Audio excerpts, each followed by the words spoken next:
Ethan returned to his small town carrying wisdom richer than gold, and with a spirit refined by hardship.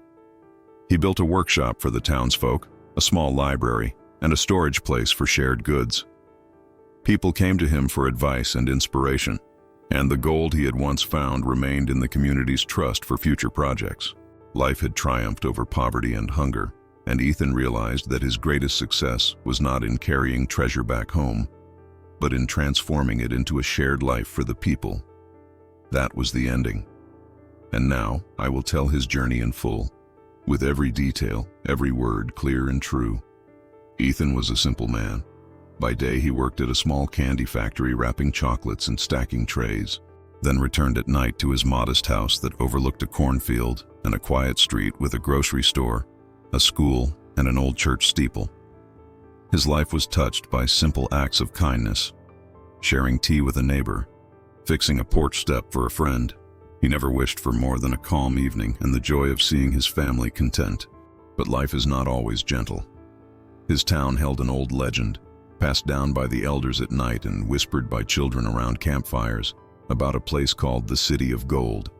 The stories clung to Ethan like a half-forgotten tune, though he always laughed with his friends and said, "Fairy tales never put food on the table." He thought legends would remain legends. Then everything changed one ordinary day.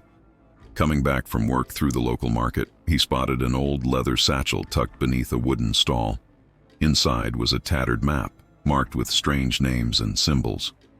At the word gold, etched in ornate letters, Ethan's heart leapt as if the map were calling his name.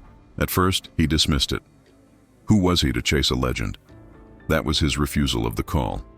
But soon after, the candy factory shut down unexpectedly due to lack of funds.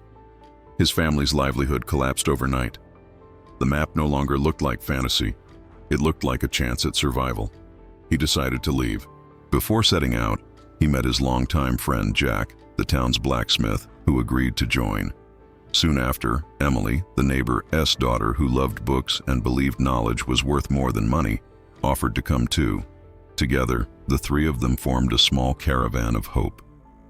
Their neighbors watched them go with heavy hearts, some waving, some crying. Ethan's mother wept as she begged him to stay, but he could not. On the road, dangers grew. The summer heat, scarce water, and endless miles turned their trek into a trial of survival. One night, they were ambushed by bandits who preyed on travelers. The thieves stole their supplies, slaughtered their mule, and the map was lost in the chaos. That was the great disaster. Ethan sank into despair. Without the map, he felt responsible for the ruin of their quest. But then, in their darkest hour, they met an old man named Samuel, living alone near the ruins of a burned-out farmhouse. With a calm voice and a cup of tea in hand, he told them, "What you lost was not the end. It was the beginning. Why do you think the map was the treasure? The real path is what you make of it." Samuel explained that the City of Gold had once been not a vault of riches, but a center of craft and knowledge where people built systems of trade and prosperity together. He urged them to see beyond wealth, to recognize that cooperation and shared wisdom were the true treasures.